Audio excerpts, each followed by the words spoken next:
It's primary night in Arizona. The results keep coming in. The 12 News team of journalists ready to bring you reactions to the state's biggest races. This is the night. These are the votes that take us to November. 12 News at 10 primary coverage starts now. Well, good evening, everyone, and thanks for joining us. For 12 News at 10, I'm Mark Curtis. And I'm Kadiba Devine. We're tracking the first ballot totals from Arizona's primary election. We have team coverage tonight. Maria Stobbs is tracking the race for Attorney General, and Bram Resnick will join us with his analysis on other key races. But first, let's start with the race for governor, where Andy Biggs is projected to be the GOP nominee and will face Governor Katie Hobbs in the upcoming November election.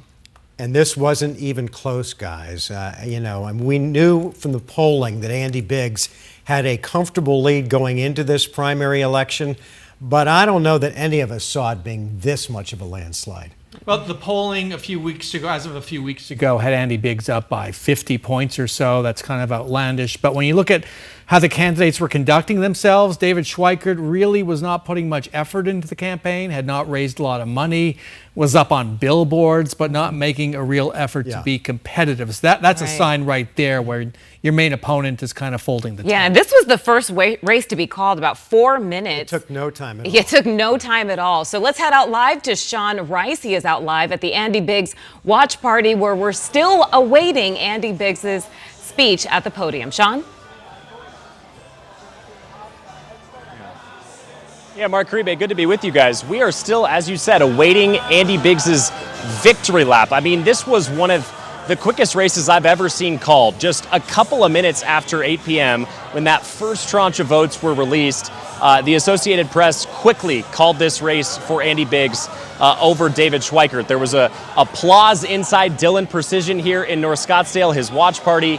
And there was a lot of excitement to hear from him. I'm told, and we were all told here in this airplane hangar we're in, by Cindy Biggs, his wife. She took the stage about 30 minutes ago, that he's actually experiencing some travel issues getting here to Dillon Precision to give that victory speech.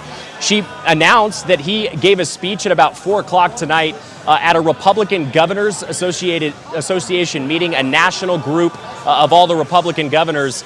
He accepted the ability to give that speech and is on a plane right now here to the Valley to give that victory speech. We expect that to happen at about 10:30, so I hope we can bring you just a little bit of that speech. He has released a statement this evening. I'll read it to you here. He says, "I am, quote, deeply honored to be chosen by Arizona Republicans as their nominee to defeat Katie Hobbs in November. This campaign has been driven by our grassroots supporters from the day we launched in January of 2025 with a clear mission of restoring the American dream in our great state. Tonight's results show that Arizonans overwhelmingly believe in our vision. I'm grateful for their earned support. Our goal has always been to unite the Republican Party, and we've done that as much as any nominee in recent memory. As we advance to the general election, I want to make it clear that every Arizonan knows that no matter what your political party or your background is, you deserve a leader better than Katie Hobbs," end quote. You see here on your screen the victory image. Andy Biggs wins the Republican primary here in front of, I'd estimate, 3 or 4 dozen supporters. We did just hear from Attorney General nominee Warren Peterson. He declared victory. And we heard from the Arizona Republican Party chair as well just a moment ago. There is a lot of excitement here inside Dillon Precision for what November may bring, but the potential for Andy Biggs to unseat Katie Hobbs. We'll send it back to you guys. All right, Sean, thank you. All right, in the GOP primary for Arizona Attorney General, Republican Warren Peterson is cruising right now, almost 56% to 45, let's call it, percent over Rodney Glassman, setting up a November matchup against Democrat incumbent Chris Mays. That's right. 12 News journalist Maria Stobbs is live at an election watch party there in Scottsdale and just spoke with Peterson. And Maria, how is he feeling tonight? Mark Uribe, he's feeling extremely confident tonight. He just wrapped up a speech to all of his supporters here and his family, thanking them for their support throughout his campaign. He also told me that he believes his time in the legislature and as his time during his time serving as the state Senate president helped convince voters that he was the perfect candidate for this role. Now, the race might not have been called yet, but he is still leading Rodney Glassman after what everyone saw throughout these past few months was a contentious Republican primary, a campaign that focused heavily on their experience, conservative credentials, and who was best prepared to take on Democratic incumbent Chris Mays this November. It's a chance to flip a statewide office, given Mays only won by a few hundred votes when she was elected, and Peterson says he can do it. We feel really good about winning this. I mean, Arizona is the #1 pickup for Attorney General, and obviously for them it's going to be the #1 hold. We know this is going to be a competitive race, but when you look at the difference between the candidates, it's going to be very clear. I am the candidate that shares the values with Arizona. She's the candidate who's extreme, and she's out on the fringes, and she doesn't align with most of Arizonans. He also told me he believes the state needs stronger enforcement of laws protecting girls in sports and victims of sex crimes, and the first thing he'd do if he were elected Attorney General is set the mission with his office, and that's fighting crime, defending the law, and eliminating fraud. Now, we've also reached out to Rodney Glassman's team to see how they're feeling with these results coming out, but we have not yet heard back. And again, this race has not been called, but Peterson is leading Glassman, and we'll keep you updated as those votes continue to move in. We're live in Scottsdale. Maria Stobbs, 12 News. Maria, thanks. When it comes to the job of school superintendent for this state, Bram, this is pretty clearly a referendum on ESAs. The people who love and support the program, most of those people would probably be Republicans, and the people who would like to see some guardrails, and most of those would be Democrats, and the Democrats will be led by Dr. Teresa Leyva Ruiz. And she is a career educator. Of the 4 people on the ballot on both sides, she has the most education experience by far of any of them. That education experience, though, she'll need that, but she's also going to need some management tools to oversee the ESA program. This has become a larger part It's $1 billion program of the superintendent's job over the last 3 to 4 years, managing what is now a $1 billion program that serves 100,000 students and is surrounded by controversy. It is also possible that in the general election there will be a ballot initiative asking voters to put guardrails on that program. So that will become a part of this race, ultimately, the superintendent's race in November. All right, so Nohelani Graf, one of our reporters, had a chance to catch up with Leyva, and she's joining us now. Nohelani? The AP officially calling Dr. Reese as the Democratic candidate for Superintendent of Public Instruction. She is heading into November saying that this office requires somebody with actual lived experience in education. We're here at her watch party tonight where she told supporters that this win is historic. 35 years in education, the only candidate in the race with a current state teaching license. Her message to voters has been clear. The $500 million in school voucher spending that the state couldn't account for, that ends when she wins. Arizona's kids, who rank near the bottom nationally in math and reading, deserve a superintendent who knows what it actually takes to turn that around. This is a crisis for Arizona. We need to work closely with our legislature. We must invest in public education in order for us to make sure our children are prepared for the future and that Arizona has the economic vitality that we deserve. Whichever Republican Dr. Reese ends up facing in November, she wants to make the contrast clear and stand out as the candidate who is fighting for Arizona families. In Phoenix, Nohelani Graf, 12 News. Nohelani, thanks. And Teresa Ruiz will face off against either Tom Horn or Kimberly Yee. If we were to guess at this point, it looks like it would be Yee. Are you surprised that the incumbent, Tom Horn, is not closer at this point, Bram? Closer, I don't know. Am I surprised he's behind? No. You're talking again about a base election. These are the base voters who come out for primaries. And Kimberly Yee has a position on empowerment scholarship accounts that I believe is much closer to where the base is. Which is don't interfere with our Don't ESAs. interfere with ESAs. Parents know best. They should decide how to spend that $7,000 or $10,000, whatever it is, depending on their student.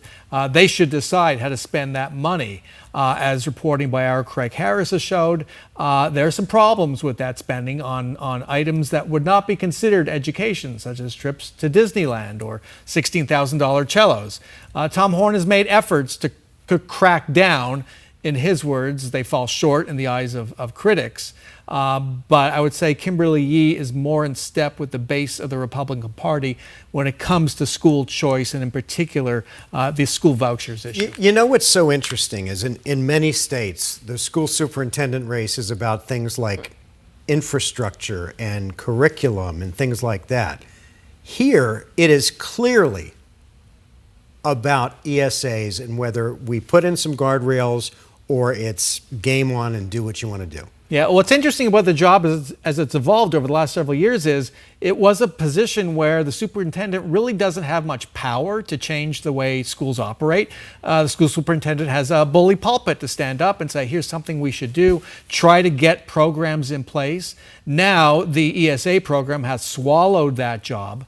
Dr. Ruiz clearly has the education experience to perhaps affect change in schools and programs, but she will likely have to deal with this ESA program first if she is elected to the job in November. All right, before we move on to CD1, what's the ballot count right now? Some of these are not the final numbers. How many more ballots need to be counted? That's a really good question. I have some of my sources out there trying to get me that number, but according to the Secretary of State's website tracking the election and all the results, 835,000 ballots have been cast to date.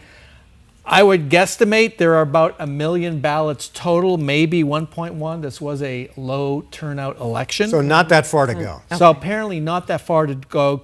The count was very effective. And here I want to say a good word about a change that was made in the way we count ballots.